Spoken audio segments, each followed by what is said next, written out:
আর্থিক সহযোগিতা করবো প্রয়োজনে আপনাদের ছেলে মেয়েগুলোকে যাতে উচ্চশিক্ষায় শিক্ষিত হয়। মাথায় থাকবে তো মায়েরা? বাচ্চাদেরকে একটু ভালো করে দায়িত্ব নিয়ে আপনাদেরকে পড়াতে হবে,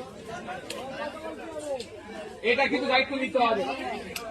এই দেখুন, এই এসআইআর টেসআইআর যতই ভয় খাচ্ছেন, কেন ভয় খাচ্ছেন খারাপ ভাবে নেবেন না, পড়াশোনা একটু কম থাকার জন্য।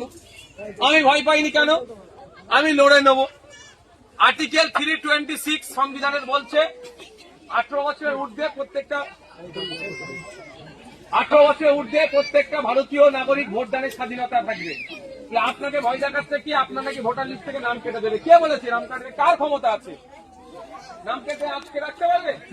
যেখানে সংবিধান 326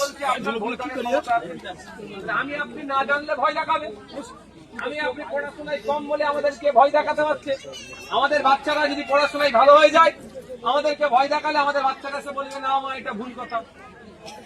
বুঝতে পারছেন? তার জন্য আমাদের ছেলেদেরকে পড়াতে হবে।